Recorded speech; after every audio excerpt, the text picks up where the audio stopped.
Hello, Benjamin Disraeli. How are you doing today? I'm well, thank you for asking. I appreciate you taking the time to come and meet with me today for this interview. It is no problem. Thank you for having me. I apologize I have to keep rescheduling this interview. Things always come up being Prime Minister. Oh, no, it's completely fine. I understand. You're a British statesman of the Conservative Party, correct? Yes, that is correct. I am now serving as the Prime Minister of the United Kingdom again. What do you mean by again, Mr. Disraeli? Well, I was Prime Minister in 1868, briefly before William Ewart Gladstone took over. Gladstone was Prime Minister until 1874, so once Gladstone finished his term, I ran for Prime Minister again and won. So I'm now again Prime Minister. Okay, wow. I did not know that. Thank you for clearing that up. So, how has it been going being Prime Minister now? Like, what challenges have you faced? Well, it's been very well having this position, but it's also been very challenging and stressful for me. I've had to face dealing with the burden of Russia, our enemy, and the Ottomans. Why those two specifically? Can you give me some more examples? I'll be happy to. So I arranged for my government to purchase a major interest in the Suez Canal Company in Ottoman-controlled Egypt. I was trying to aid the Ottomans and help them, so our enemy Russia would not get territory from the Ottomans. So I purchased that canal specifically because that canal connected the Mediterranean Sea to the Red Sea through the Isthmus of Suez. There are many trade routes through this canal in the surrounding area. So taking control of this canal may seem small, but it was important to our success of making sure Russia did not obtain any Ottoman territory. Oh, okay, so in a way, you were helping the Ottomans so that Russians wouldn't get an advantage over the Ottomans and get their territory, right? Yes, exactly. The Russians are our enemy. I cannot let them gain an advantage over the United Kingdom in any way. So in December of 1876, when I led the Istanbul Conference called by the British government, I wanted to avert a war between Russia and the Ottomans.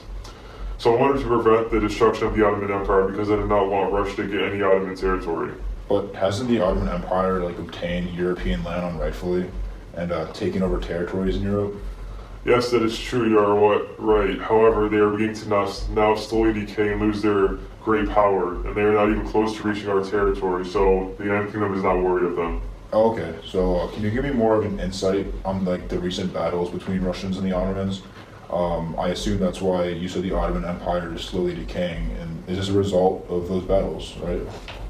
Yes, I would be happy to give you some insight on those battles. So, in March of 1877, Parliament assembled and there was a resolution passed declaring that there was no need for Russian protection of Ottoman Christians. So, Russia declared war and Austria was neutral in this due to secret agreement. However, first the Ottomans did well. They won several victories versus the larger army. However, I was appalled that the Sultan had been reduced to a state of absolute subjugation in Russia. I argued that all the powers had rights/interests in the Balkans under the terms of earlier treaties. So as the Russians continued to advance on Istanbul, I succeeded in rallying my nation behind a threat to intervene in the Congress of Berlin in 1878. Wow, that was a lot to take in.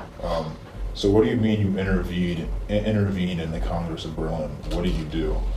So in 1878, I heard about the Russian victories against the Ottomans.